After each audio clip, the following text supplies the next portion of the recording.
If you could just close your eyes for a second and be transported to the ancient dye vats of Thyatira, what would you smell? Okay. It wouldn't be perfume. Not at all. It would be this sharp, brainy, almost metallic scent. The smell of the sea, but trapped in stone. The smell of incredible concentrated wealth, and that aroma from the murex shells giving up their secret, well, it clung to the hands, the hair, and the life of a woman named Lydia. That's right. And today we're doing a deep dive into her story. Lydia of Thyatira, the seller of Tyrian purple.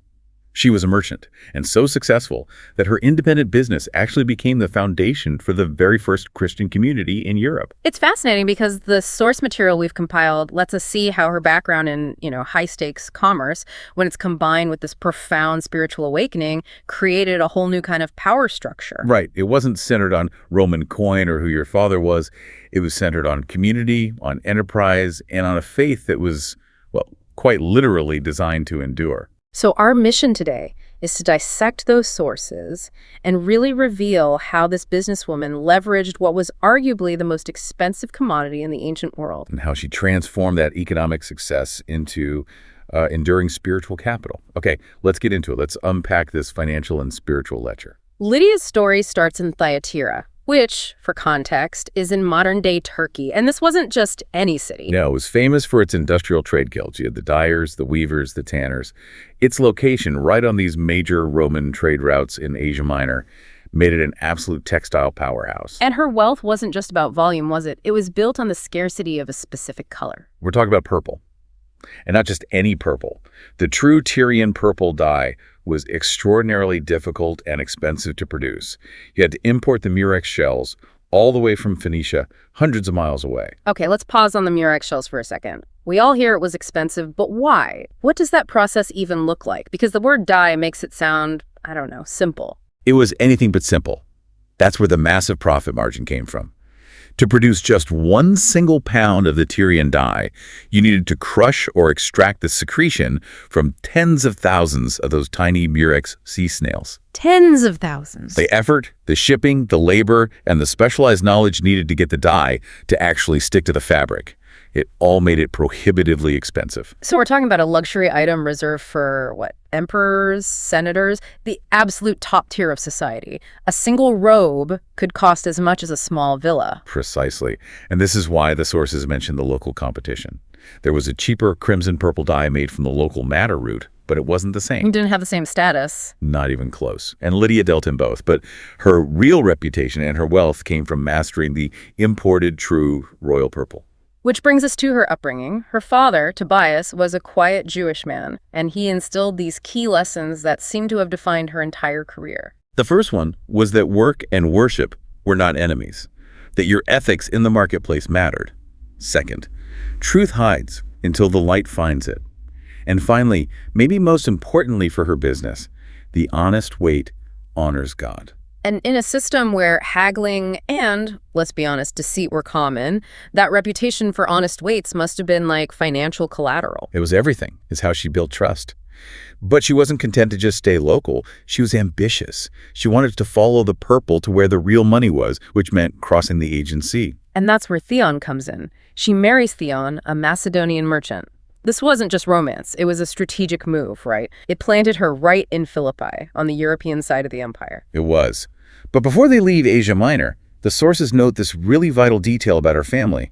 Her sister, Avia, stays behind and marries Philemon, a sheep herder from Colossae. So she's maintaining her supply chain, basically. She's maintaining an anchor back home, specifically connected to the source of raw wool.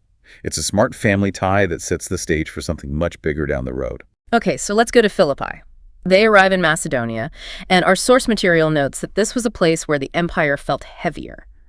What does that actually mean for a businesswoman like Lydia? It means higher visibility, stricter Roman control. Philippi was a Roman colony, a privileged one. So Roman law, especially about unauthorized gatherings or foreign religions, was very strictly enforced. And her market was the Roman elite, officials, magistrates' wives, people who wanted the dignity that only the royal color could give them. Exactly. So they established their business, the House of the Violet Sea. It's a huge success, but then tragedy strikes. Theon dies from a fever, leaving Lydia a widow. And in that society, that could have been the end for her business. It could have. A widow in Macedonia was often ignored, pushed aside, but Lydia didn't fold. She relied on her father's lessons, those precise accounts, the honest weights, and she kept the business successful. She became this anomaly, a woman holding and expanding her own property in a deeply patriarchal world. So her reputation really was her capital, and we see her using that economic freedom. She buys a larger home near the river, and she hires her own staff. And look who she hires. It's a small community of servants, apprentices, some freed slaves, other widows. She creates this little haven of order and dignity for people who are otherwise vulnerable. But even with all that success, the sources say she was restless, spiritually isolated. Deeply. There was no synagogue in Philippi, no temple, no priest for the God of Israel. All she had were her own whispered prayers. And that loneliness, that seeking, is what led her to gather with a few other women by the Gandites River, just outside the city walls. An act of profound spiritual need, which, as it turns out, becomes the very fulcrum of her entire life's change. Which brings us to the river's edge. That quiet prayer meeting gets interrupted. It does. Paul shows up. And you have to picture him. He wasn't dressed like a philosopher. He was dusty, probably looked a bit rough.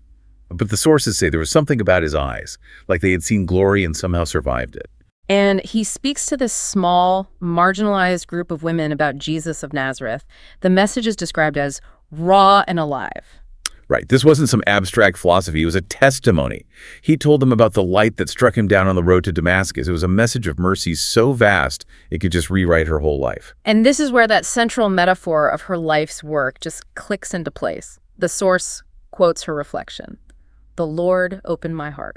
She realized that the permanence she had been chasing her whole career, that unfading quality of the purple dye, it was just a shadow of the true permanence God was offering her. The color of faith. The color that could not fade. And for a master dyer, that analogy must have been overwhelming. She knew that to get that deep, lasting purple, you needed heat, time, and a mordant, a chemical that binds the dye to the fiber so it can't wash out. Her conversion wasn't superficial. It stained her. It seeped into her, and the very next morning, she and her entire household are baptized in the Gangites River. And we get that perfect visual metaphor. A deep purple cloth she was carrying drifts downstream, but it snags, it clings fast.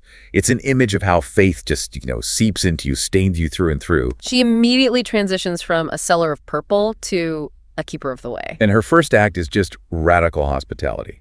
She uses her wealth, her status, for the mission. She insists Paul and his companions, Silas, Timothy, Luke, stay at her house. If you believe me faithful, she says, then let my doors be open to you. Her house of commerce becomes the mission base. Her spacious home is now the central meeting place, the ecclesia. And that's the new power structure right there. Inside her courtyard, the old boundaries just dissolve. Jew and Greek, seller and buyer, soldier and servant, all of those differences just faded. But that peace is challenged almost immediately. Instantly, Paul casts a spirit out of a slave girl, and her owners, who are profiting from her prophecies, lose their source of income. This wasn't about religion for them, it was about lost revenue. So Paul and Silas are dragged before the magistrates. They're beaten with rods and thrown into the inner prison. In chains, bleeding. And what do? They sing. Singing in the dark, chained and beaten, that's an almost impossible response. They're likely singing the Psalms. Maybe Psalm 126, which speaks of weeping when you sow, but reaping with joy. It's this profound act of defiance against despair. And then, around midnight, the earthquake hits. The tremor, the terror, and then the jailer wakes up. He sees the doors are open and assumes everyone has fled. And to avoid being executed by the Romans for losing his prisoners, he draws his sword to kill himself. And this is the moment Paul, who has every reason to run, every reason to hate this man, calls out. He shouts, "Do not harm yourself, we are all here." And that one act of mercy just completely transforms the jailer. He and his entire family believe they're baptized that very night, and they become core members of the fellowship meeting at Lydia's house. So the foundation of the European church was, quite literally, forged in an earthquake. And the sources say that when Paul and Silas finally left, Lydia refused to patch the faint cracks in her home's foundation. As a reminder. A visible symbol. Proof that the foundation of this house is not stone. It is faith, and it will not fall. An incredible statement. And it shows how her influence just kept expanding. The story doesn't end in Philippi. Not at all. We see her strategic mind at work again. She travels back to Asia Minor, to Colossae, to share the gospel with her sister Apphia and her brother-in-law Philemon. planting the seed of the way in their household. She reads them the writings of Moses, the Psalms, Isaiah. And it takes root. They establish a house church in their own home. And we see the fruit of that later in their story, which Lydia hears about in a letter from her sister. The story of Onesimus, the slave who fled, found Paul, and was then sent back to Philemon. Right. And he's received back not as property, not as a slave, but as a beloved brother. You can see the gospel actively dissolving the economic and social chains of the day, right there in her own family. But even in Lydia's own thriving church in Philippi, you still get human problems. Of course, a major rift developed between two key women, Euodia and Syntyche. They were leaders, and their disagreement was about resources. Stewardship versus radical generosity. Should they send money to Paul or keep it for local needs? A very practical church problem, and Paul has to address it directly in his letter to the Philippians. He does. He pleads with them, be of the same mind in the Lord. And when that letter is read aloud in the assembly, it leads to their tearful reconciliation. The written word was central to keeping the community together. Speaking of carrying letters, we have Epaphroditus, a former soldier who carried the Philippian church's financial gifts to Paul in Rome. A dangerous journey. And he gets desperately ill while he's there, near to death, but he recovers. And his return is just bittersweet. He brings back the priceless letter from Paul, the book of Philippians, but also the tragic news that his betrothed, Callista, had died while he was gone. And there's this moving detail. Callista, knowing she was dying, had quietly stitched their initials, E and C, onto a piece of purple cloth for him. It's just this powerful little detail about deep love and faith amidst so much suffering. Which brings us to the final section. Years pass, and the news from Rome finally arrives. Paul has finished his race. He's been martyred. But the news doesn't crush them. Lydia receives one last scrap of parchment from Paul, a final charge that just galvanizes their mission. The word of God is not chained. So the church in Philippi becomes a fountainhead itself, sending out its own messengers, its own letters. And Lydia's final teachings, well, they centered on this idea of the loom of the Spirit, joy and sorrow, gain and loss, all of it woven by the weaver into something strong and beautiful. She taught that faith, like the best dye, deepens with every washing. Her final words were to her apprentice, Damaris. Simple and profound. The dye endures, Damaris, never forget that. The physical color that defined her trade might fade from a cloth, but the truth it symbolized that it stained her spirit forever. So what does this all mean for you listening today? Lydia's story is just a profound example of resource transformation.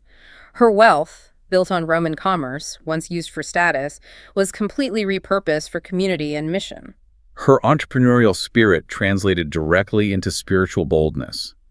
She proved that the home, the marketplace, these were sacred grounds for the way. I think the key takeaway here is that contrast. You have the constant fading of worldly power, Rome, its marble, its costly textiles, versus the steadfastness of what she called the dye that marks the soul. Right, that what she thought was permanent, the dye, just became a symbol for the real permanence, her faith. She didn't abandon her skills, she dedicated them to something else entirely. It really challenges us to look at our own resources and our own spaces. If the first church in Europe was founded not in a temple, but in the large functional house of a successful businesswoman, what current ordinary spaces might be poised to host a profound, lasting movement? And what part of your own life, whether it's a skill you've mastered, a platform you have, a home you maintain, what part is currently stained by a conviction that simply will not wash away? That dedication of the ordinary to the enduring, that is the real legacy of Lydia. Thank you for taking this deep dive with us today. Until next time, keep seeking the truth that endures.